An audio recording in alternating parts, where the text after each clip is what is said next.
Hello everybody, welcome back to another Oscar prediction video where today I will be taking a look at the category of Best Documentary Short Film.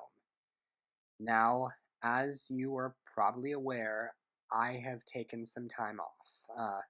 I was doing so good at doing one a day, and then something happened that miraculously had not happened to me up till that point for the past 3 years. I got COVID. And so for the past couple days, I've been absolutely miserable in my room, unable to record things, but luckily able to watch some of these short films and get caught up on them. Uh, so I don't know how I'm going to get back up to speed. I'm still not fully recovered as I'm recording this. Hopefully you can't tell too much from my voice. But I'm going to do everything I can to get all the videos done for you by the time we get to the Academy Awards. And so you're probably going to get several days of multiple videos. And I can't say for sure like how many are going to come out in a day. It's going to be different. Again, I truly apologize, but I feel like there wasn't much I could have done in this situation. But I'm going to try to make it right and get the videos to you now. But before I start, I just want to take this opportunity to say I am actually going to change a prediction that I made in a previous video. Best Animated Short Film, I've thought about it longer than I've thought about most short film categories, definitely. And I just can't shake the feeling that it's gonna be Ice Merchants. I keep seeing the signs and just Boy the Mole, the Fox and the Horse is just, it seems like the obvious contender on paper, but I just think that's not where the real passion lies. And this is just going to be a repeat of last year where it seemed like there was an obvious frontrunner in this category, but no, it's not. So I'm officially changing my prediction to Ice Merchants in animated short. With that said, documentary short. Fifth most likely to win is How Do You Measure a Year? So, I gotta be honest, this is the only one of the nominees in this category that I have not managed to find online. I've seen the other four. Uh, from what I understand about this film, it basically involves a father filming his daughter every year on her birthday and asking her a series of questions each time, and we see how her answers change over time. Questions like, "What do you want to be when you grow up? What do you dream about? And what do you think of our relationship?" And it seems like a pretty interesting idea. I wish I could find it online. If anyone knows where I can find it online, let me know. But maybe I'm biased because I haven't seen it, but I kind of don't know what they can really do with this idea. Because, be honest, we've all seen time lapse videos of like, I took a photo every day and watch how I age. And we've all seen that of like, ooh, here's what happens as I get older. And I don't know, I guess this doesn't seem like that unique of a concept, which is why I wasn't initially predicting it to get nominated. Uh, I mean, it's cool that it is, but it's hard. I'm surprised that Gold Derby has this number two, and to be honest, it's documentary short. Anything can happen, so I really can't rule anything out.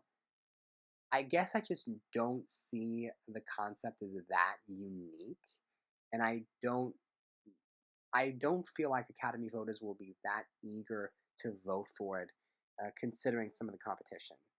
It wouldn't shock me, but I'm not going to predict it. Fourth most likely to win is The Martha Mitchell Effect. So this one I have seen. It's on Netflix. It basically involves Martha Mitchell, who was the wife of a key cabinet member during the Nixon administration and was a very key figure in Watergate and getting Nixon to suffer consequences. Uh, and this one is very fascinating, but I'll say from a filmmaking perspective, there's not a whole lot going on. It is like all archival footage, all clips of old interviews and old talk shows, and it feels like the sort of thing that they would that a teacher would show in school to like learn about this important time in history. But from a filmmaking perspective, I'm not really seeing a whole lot there. And the story is interesting for anyone who doesn't know it, but I I mean, the fact that it's a political documentary, I think does help because they do like to go political in this category.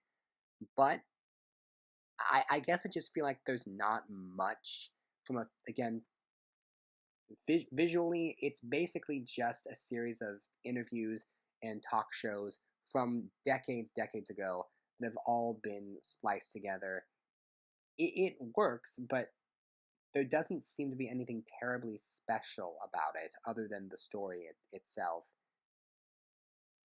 I don't know. I think that this one, nothing's impossible, and the fact that this is a political documentary and is readily available on Netflix, I think does help it.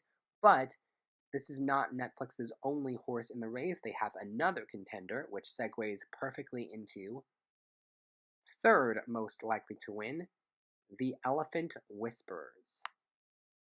So this one focuses on a couple in India who are devoting their lives to caring for elephants and essentially have this whole sanctuary set up where they're specifically focusing on baby elephants and how they're caring for these animals the same way they would care for their own children. And so this one I like. I think this one is well done. Uh, But I will be honest, I think a lot of the appeal for this one is, aw, aren't these baby elephants cute? And to be fair, they are.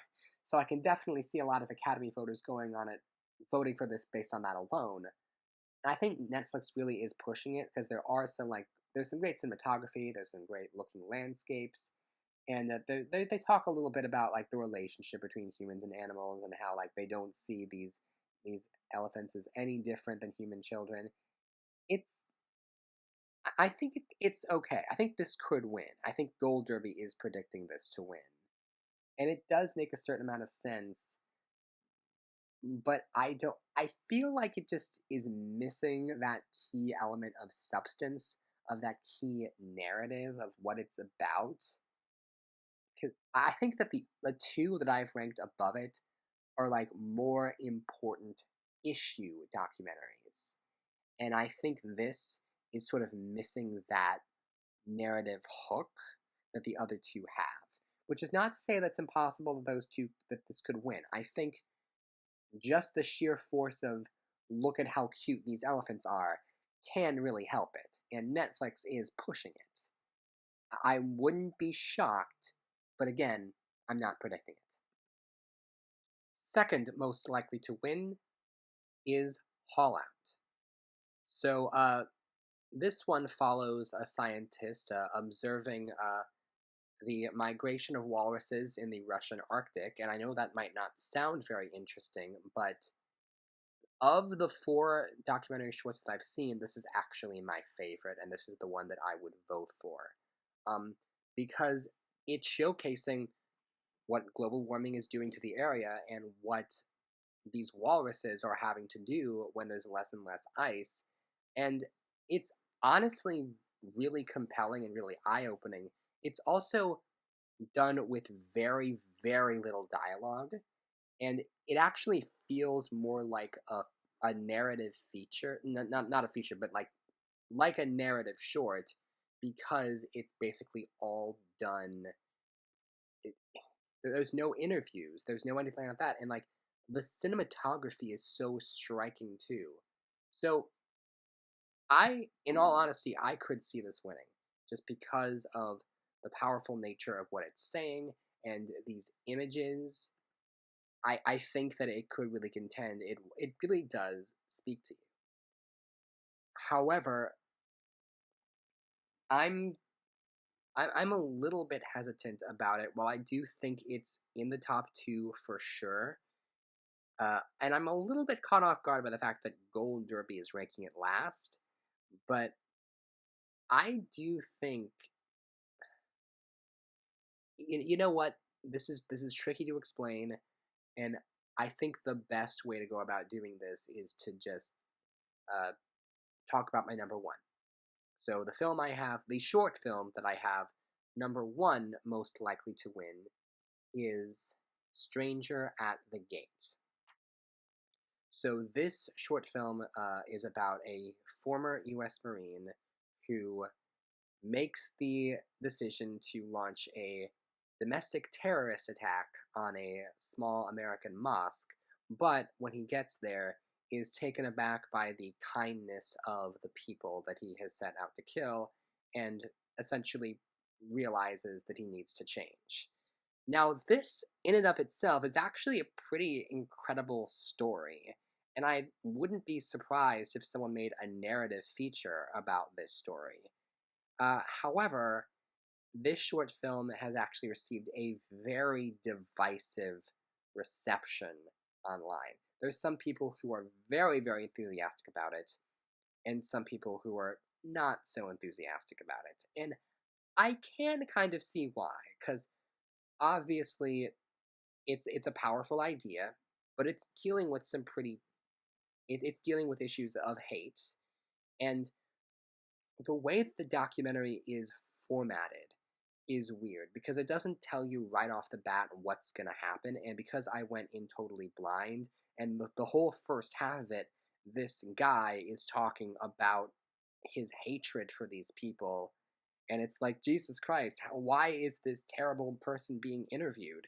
And you don't really realize that he's changed his ways until later, at least I didn't. So I think if you just start watching the first half of this documentary, you might get really turned off by the cruelty that he seems to be capable of, and you might actually turn it off before you get to the part where he changes. So maybe that wasn't exactly the best way of telling this particular story, but I think it. There's also people saying like, oh, it shouldn't be up to other people to make you come to realizations about yourself. Just like, oh, like we shouldn't be praising someone because he was going to commit a terrible, terrible hate crime and then didn't.